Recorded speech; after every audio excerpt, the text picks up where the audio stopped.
Today I'm going to analyze a spell that gives failure throughout the heart, chilliness through the body, and just kind of my personal thoughts and interpretations on this. Now, if you've not been here before, this is just my interpretation and opinion on things.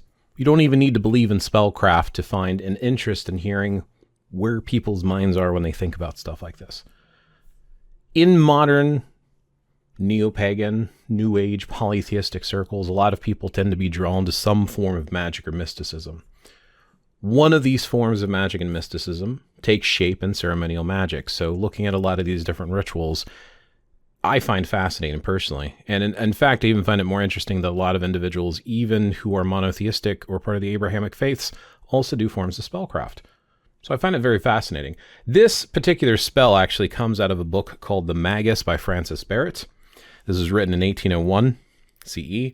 And I'm going to pull up a copy of this online on sacredtext.com. As always, I'll share my links and references below. I'm just sharing my opinion here. I like to look through and think about it. When I talk to other individuals about ceremonial magic, because of the years that I've spent reading and researching this stuff, I have opinions on it. One of those opinions being, if you want to have one of the most effective spells or prayers or different ways of directing your energy, it's on you to understand how the world and the universe works. We can talk about different types of ethics and opinions when it comes to how magic may or may not work in future videos. But for this particular one, I want to focus on the specific spell. Without further ado, let's go ahead and get into it. Let's go ahead and read this one passage in the book. So if you have the Magus, you're going to get a link below. You can go to chapter 2. And this is talking about natural magic. In this section right here, and I know it's kind of a little bit on the hard side to see, but I'm going to be reading this section down here. So the wonders of animal magic, we mean fully to display under the title of magnetism. But here we hasten to investigate by what means, instruments, and effects we must apply actives to passives to the producing of rare and uncommon effects, whether by actions, amulets, allegations, and suspensions, or rings, papers, unciations, suffumications,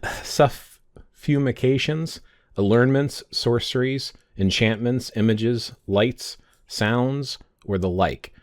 Therefore, to begin with things more simple, if anyone shall, with an entire new knife, cut asunder a lemon, using words expressive of hatred, contumely, or dislike against any individual, the absent party, though at an unlimited distance, feels a certain inexpressible and cutting anguish of the heart, together with a cold chilliness and failure throughout the body. So first and foremost, if it's not clear, this is an older book, and the way that he's writing in here is older speech. So if it's hard to follow, I get that. Let's look at a couple pieces here. Want to point out, too, that it's not very clear. It also says here, using words expressive of hatred, contumely, and dislike, but it doesn't specify what those words are. This goes back to what I was just saying earlier, and if you have spoken with me in the past, or you are someone who actually knows me, we've had discussions around the fact that words need to have meaning for you to have the most power in them. You can see this in music. When somebody writes lyrics and they're singing with feeling and passion, you feel that in the voice. I believe that the vibrations of the voice and the sound that comes out has an actual effect. I think this is an example of a type of magic that we can actually see, feel, and experience. So having words with meaning and speaking them with meaning is very important for any spell, whether it be ceremonial magic or not. The other thing that we have here is we have an entire new knife. So there's a few ways of thinking about this. A knife that has never ever been used, a knife that you have forged and crafted yourself. Does the knife need to be of a particular substance or not? Maybe, maybe not. Maybe it just literally needs to be a fashioned like knife object versus having a forged metal knife, as an example. And then this way it would be brand new, used for its own purpose, and then perhaps discarded afterwards. Perhaps you would keep it and use it instead. I mean, I guess it kind of depends up to you as the individual person. Then we have to cut asunder a lemon. So in this case, what we have is we have the lemon. In my opinion here, the lemon is representing your intended target. It is a item used to focus your intent, your energy, your vibrations, your words of hatred on, to have it receive. Some people might think, especially because of media and stuff, people might think of stuff like a voodoo doll as an example. You'll hear that. Usually it's like a poppet or a sachet, depending on the different traditions. If you've been practicing for a while and you heard about a lot of the terms used throughout the early 80s and 90s, or even a little bit back further than that, the idea here is, again, have something to focus on. In different types of ceremonial magic, someone might use a picture, but that's the whole point of the lemon, is to represent that person.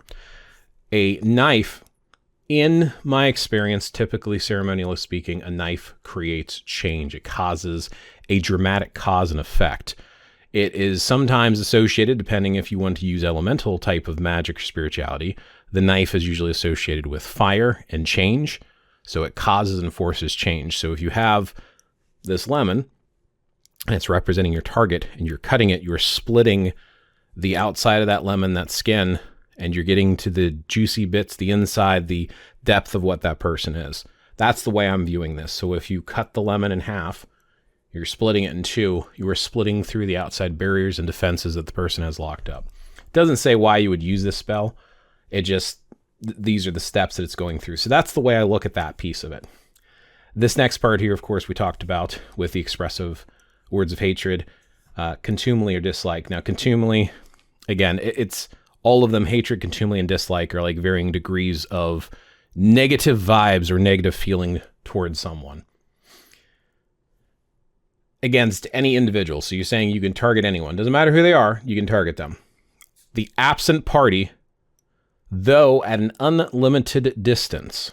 So we're basically suggesting here that because you have the link of the lemon to focus, you are creating this sympathetic link going across wherever.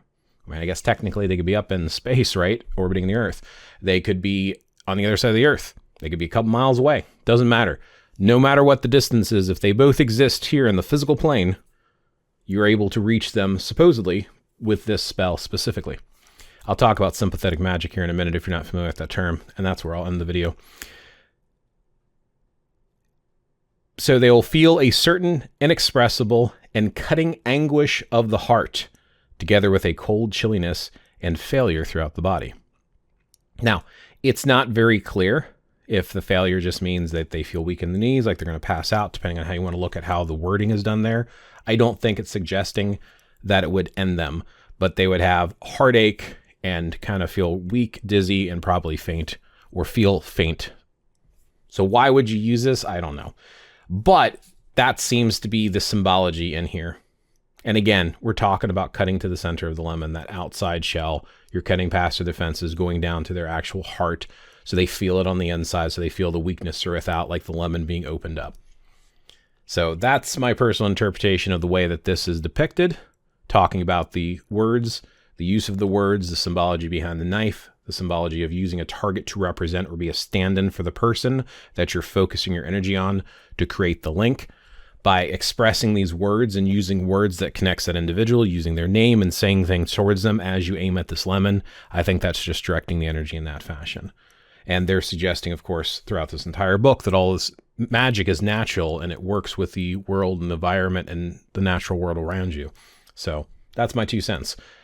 So if you've not heard the term sympathetic magic, the idea here is you are taking something on a small scale to represent something on a larger scale to get it to reflect. So kind of like tuning forks on 2 sides of a room, and you bang one and it rings at a certain tone and the other one will start ringing.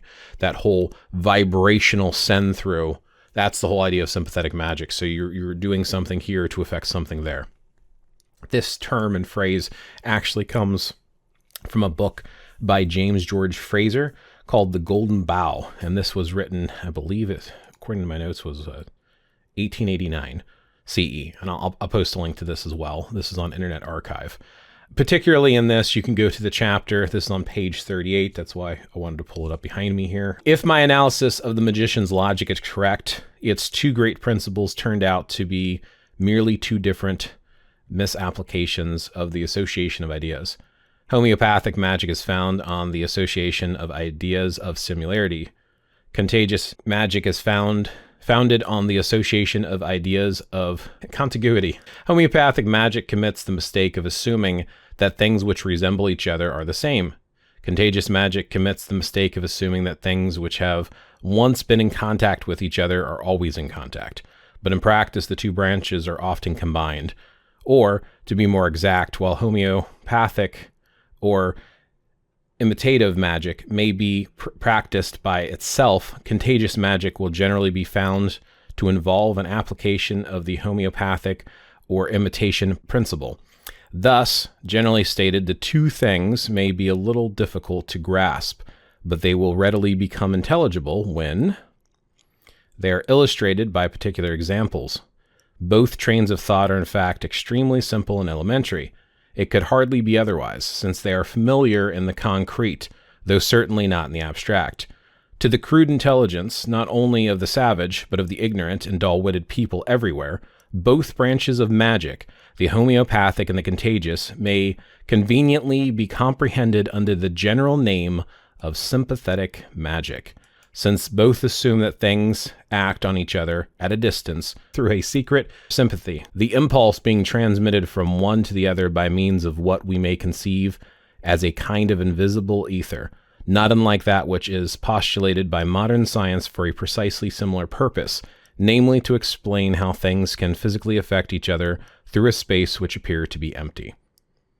So, from what I was able to gather online, this seems to be the origin and source of the term sympathetic magic.